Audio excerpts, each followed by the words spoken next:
Assalamualaikum warahmatullahi wabarakatuh. Para pendengar kuliah subuh yang saya muliakan, sesudah saya mengucapkan selamat beribadat salat subuh dan selamat menerima hari yang baru, maka sekarang kita meneruskan tafsir daripada surat Al-Baqarah ayat 248.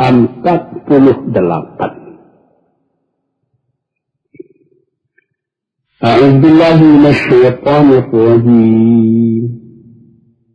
Wa qala lahum nabiyyuhum inna ayata mulkihi an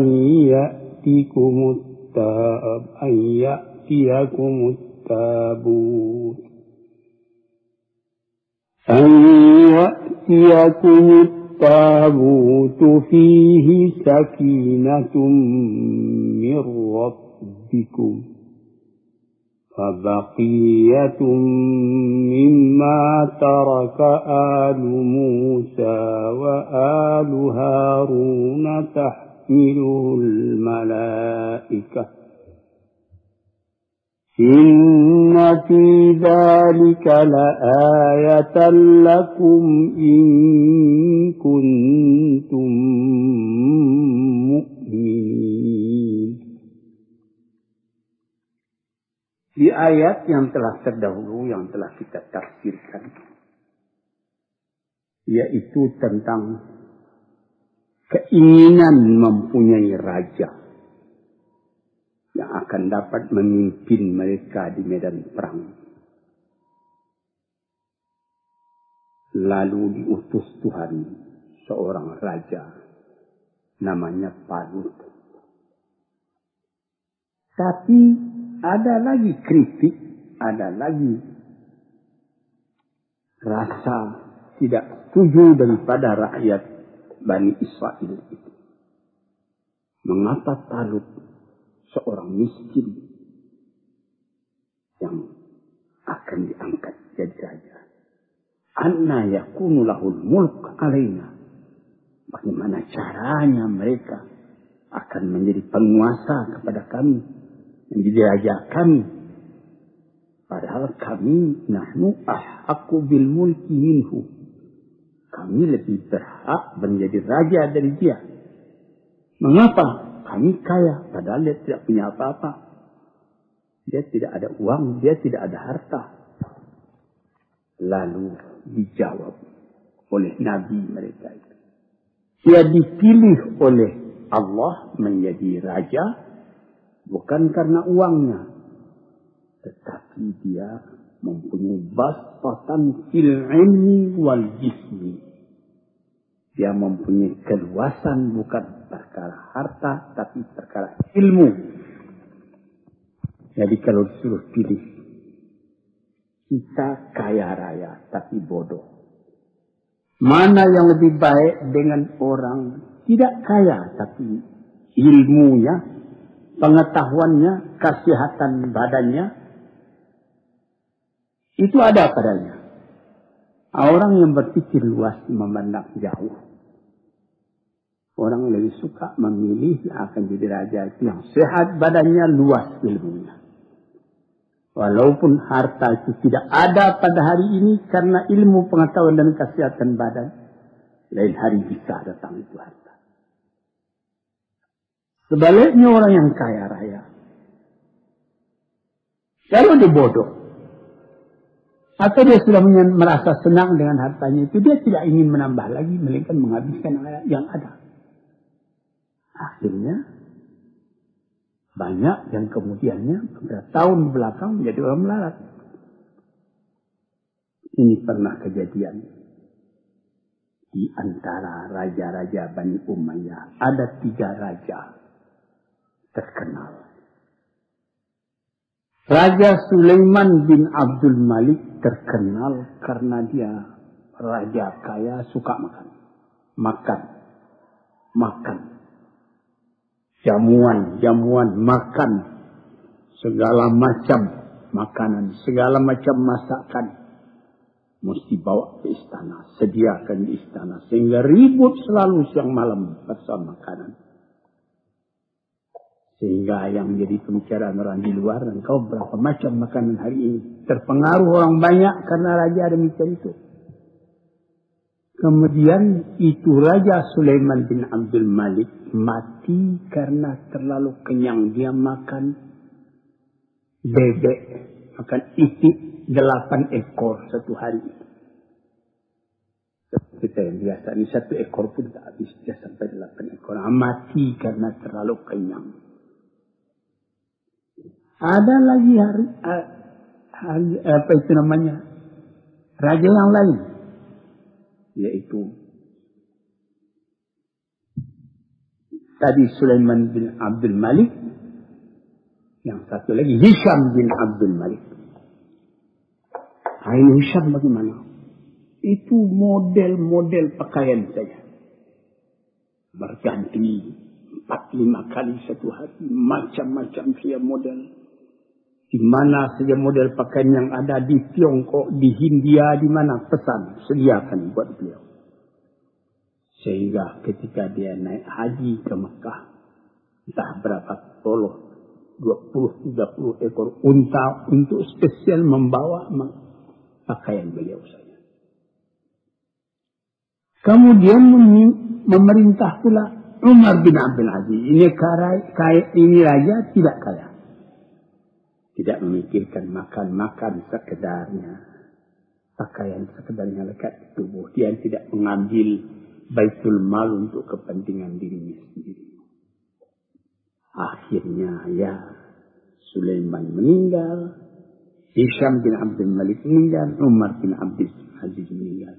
Beberapa tahun kemudian dilihat orang yang keturunan Hisham bin Abdul Malik itu. Keturunannya tidak berkuasa di raja lagi, memberi aib, minta kepada orang lain. Bagaimana keturunan Umar bin Abdul Aziz? Dia membagi-bagikan zakatnya kepada fakir dan miskin. Umar bin Abdul Aziz ini tidak kaya, dia meninggalkan ilmu kepada anaknya, dia meninggalkan kehidupan yang sejati. Sedang keturunan Hisham dan keturunan Sulaiman yang ditinggalkannya cuma harta, bukan pendidikan. Nah, ini yang dikatakan di dalam kitab Al-Iqdul Farid tentang sejarah manusia. Nah, di sini kita melihat tentang Talut menjadi raja itu. Diprotes orang karena tidak kaya, tapi dia ada ilmu, tubuhnya sehat. Ini yang penting. Dan Allah akan memberikan dia punya kekuasaan kepada barang siapa yang dikehendakinya. Dan Allah Ta'ala itu maha luas lagi maha mengetahui. Maka terjadilah peperangan antara Bani Israel dengan lawannya. Wa qala lahum nabiyuhum inna ayata mulki an ya'tiyakumut tabutu fihi sakinatun min rabbikum wa baqiyatun mimma taraka alu Musa wa alu Harun tahmiluhul malaikah. Terjadi peperangan. Perang itu dari dahulu kala biasa mempunyai simbol, mempunyai bendera. Di zaman Nabi Muhammad ada bendera Ansar, ada bendera Muhajir. Di waktu-waktu yang lain, walaupun bangsa, agama, apa yang berperang dia mesti memakai tanda perang. Ada lambang, ada bendera, ada marawa, ada cogan kata orang Melayu, ada beberapa senjata dan lain-lain. Nah, jadi dikatakan, berkata kepada mereka, nabi mereka, inna ayata mulkihi, tanda dari kebesaran raja itu Ayyatiyakumut tabutu fi sakinatum min rabbikum. Dibawa kepada kamu satu tabut, satu peti. Pada peti itu ada sakinah, ketetapan hati daripada Tuhan kamu. Sakinatum min rabbikum. Jadi ada itu seperti kita sendiri, bendera pusaka yang mula-mula dikibarkan oleh Presiden Soekarno dan Wakil Presiden Hatta waktu proklamasi 17 Agustus. Itu bendera pusaka masih ada, masih disimpan. Sudah sekian puluh tahun sampai sekarang. Sudah lusuh, sudah hampir cair, tapi masih dipelihara. Itu seperti ayatul mulki kita itu. Tanda kebesaran. Sesudah Presiden Soekarno, sekarang sudah Presiden Soeharto, bendera pusaka masih tersimpan baik. Apa itu syirik? Bukan syirik. Kalau syirik tentu Nabi tidak ada mengerjakan demikian itu. Lambang, malah kalau saudara dengar cerita yang sahih seperti Sayyidina Muawiyah sendiri. Ada seorang penyair diberi oleh Nabi hadiah burdah, yaitu satu selendang burdah Nabi namanya. Kemudian setelah Muawiyah merintah dibelinya burdah hadiah Nabi kepada penyair tadi sekian puluh ribu dinar. Buat apa? Buat lambang. Dia ada menyimpan bendera Nabi. Ini tuan-tuan yang terhormat, supaya kita luas berfaham dalam agama. Buat apa? Kalau orang yang tidak ada rasa, ya, buat apa itu? Buat apa bendera pusaka? Buat apa burdah Nabi? Malah menurut riwayat, burdah Nabi yang telah lusuh tua itu, yang kalau misalnya di tengah lama-lama bisa hancur karena sudah 1400 tahun, masih tersimpan sekarang di tabu, disimpan oleh Republik Turki. Dulunya menjadi lambang juga dari khalifah-khalifah Utsmaniyah. Demikian juga seperti Padang Zulfikar, Sayyidina Umar dan lain-lain. Ada lambang-lambang. Tambah banyak lambang pusaka nenek moyang, tambah terasa gengsi dari para kerajaan tadi.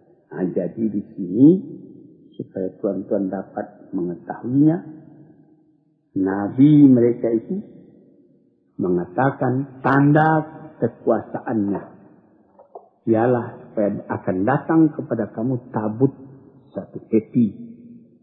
Di dalam peti itu tersimpan sakinah, ketentraman hati dari Tuhan. Wabakiyantun dan sisa daripada apa yang ditinggalkan oleh keluarga Musa dan keluarga Harun. Sudah lama sesudah Nabi Harun mati, sudah lama sesudah Nabi Musa mati. Ada sisa-sisa peninggalan mereka disimpan di dalam peti itu. Apa gunanya? Lambang. Ayatul mulkihi. Engkau mengatakan keturunan daripada Musa. Mana tandanya? Ini tandanya. Ada sisa. Atau seperti di dalam kerajaan Jambi dulu. Ada keris Cijenje namanya. Itu keris. Itu ayatul mulkihi. Lambang dari kerajaan Jambi. Raja yang memegang itulah yang berkuasa.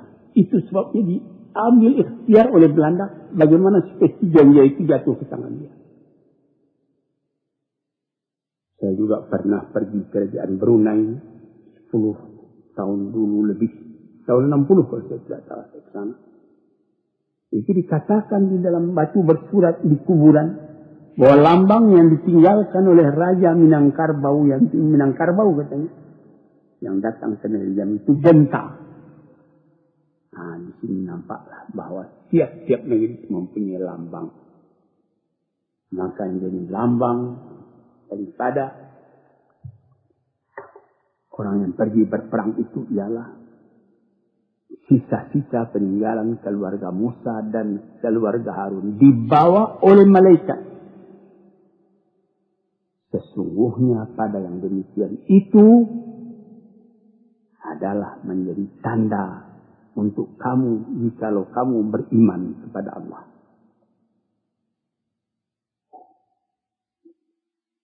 Saudara-saudara yang terhormat, seperti kerajaan Turki yang punya lambang. Apa lambang? Bulan bintang. Kenapa? Katanya ada satu cerita saya baca. Itu kalau di hari jernih, langit terang cuaca baik, itu bulan bintang kelihatan dekat. Tapi musuh-musuh katanya mendekatinya. Tambah lama, tambah tidak bisa dicapai. Kelihatan dia tambah dekat. Padahal jauhnya sekian juga. Akhirnya jatuh saja, hancur ke bawah. Yang bulan bintang tetap ada juga di udara. Ini lambang orang Turki. Demikianlah kadang-kadang bendera seperti orang Syiah mempunyai lambang hitam. Orang yang lain mempunyai lambang hijau dan lain-lain sebagainya. Nah, kita sendiri di Indonesia lambang kita pun ada, bendera kita merah dan putih. Nah, itu di tiap-tiap lambang kaum ada lambangnya. Maka di waktu berperangnya Raja Talut tadi, dia mempunyai lambang itu juga.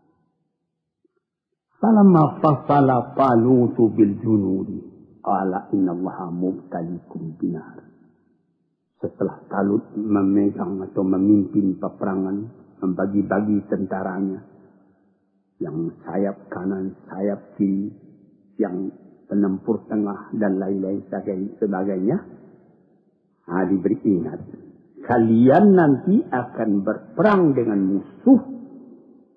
Di tengah jalan kalian akan bertemu dengan satu batang air, sungai. Menurut keterangannya itu sungai Yordan yang terkenal. Faman syariba minhu falaysa minni. Barang siapa yang minum dari air itu tidak golonganku. Wa man lam yat'amhu fa innahu minni. Barang siapa yang bisa menahan hati, dia tidak bisa minum di situ, itulah yang tenteraku. Illa man yaqtarafa urfatan. Kalau cuma mengambil saja satu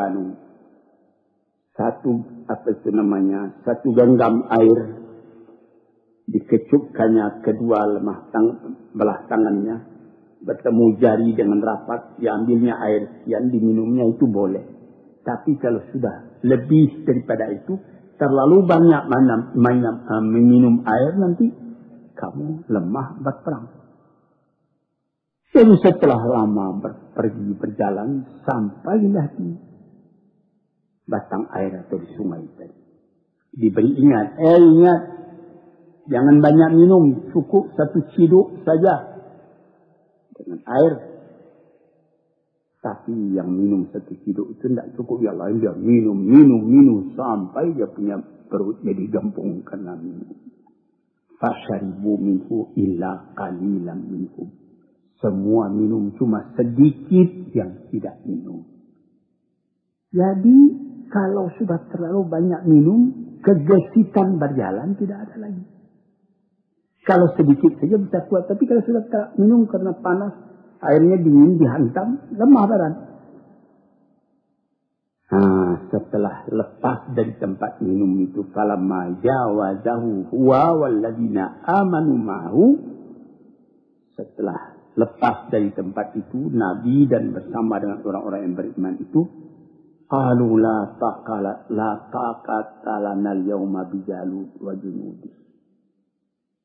Ini kita sudah capek ini. Kita tidak kuat lagi berhadapan dengan Jalut atau Goliat dan tentaranya. Jadi sebagian besar orang yang turut minum karena dia yang banyak minum tadi tidak kuat pergi berjuang lagi. Alladzina yadunnuna annahum mulaqu rabbihim. Tapi orang yang memegang disiplin dengan keras, dia tidak minum kecuali sejemput air saja. Dia terus menghadapi musuh tadi. Yang sedikit itulah yang menang. Berhasil juga yang sebagian besar sudah kenyang karena air, tidak bisa bergerak lagi. Yang sebagian kecil itulah yang menghadapi musuh. Itu dikatakan kam min fi'atin qalilatin ghalabat fi'atan katsiratan bi'idznillah. Bukan perkara yang heran kalau golongan kecil bisa mengalahkan golongan besar dengan izin Allah. Karena golongan yang kecil tadi kuat disiplinnya, kuat jiwanya, tidak dia minum yang sekedar sedikit saja, maka mereka lah yang menang. Wallahu ma'as sabirin, dan Allah adalah bersama-sama dengan orang-orang yang sabar. Disitulah walamma barazu li Jalut wa junudih, setelah mereka itu berhadap-hadapan dengan Jalut dan tentaranya, maka yang sedikit tadi yang bersemangat kuat tadi berdoa kepada Allah. Rabbana afriq alaina sabran. Ya Tuhan kami, teguhkan hati kami, penuhi kami dengan sabar.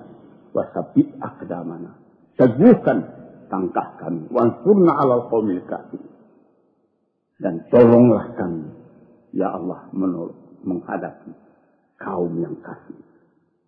Fahazamuhum, kalahlah musuh tadi dengan izin Allah. Daud sendiri yang membunuh kepada Jalut itu. Cara pembunuhannya nanti lain hari kita terangkan. Wa ata'ullahul mulka wal hikmata. Diberi Allah itu kekuasaan dan hikmah, kebijaksanaan, dan diajar oleh Allah Ta'ala kepadanya apa yang dikehendaki oleh Allah. Akhirnya di akhir ayat dikatakannya, demikianlah di dunia ini. Kalau tidak ada perjuangan antara manusia dengan manusia, setengah menghadapi yang setengah, rusak bumi. Kalau damai-damai saja rusak bumi. Mesti ada pertempuran antara benar dan salah. Allah adalah menganugerahkan keutamaannya dan kesempurnaannya kepada isi alam. Demikianlah ayat-ayat Allah kami bacakan kepada engkau dengan kebenaran. Dan sesungguhnya engkau ya Muhammad adalah orang yang diutus oleh Tuhan. Sekian dulu. Assalamualaikum warahmatullahi wabarakatuh.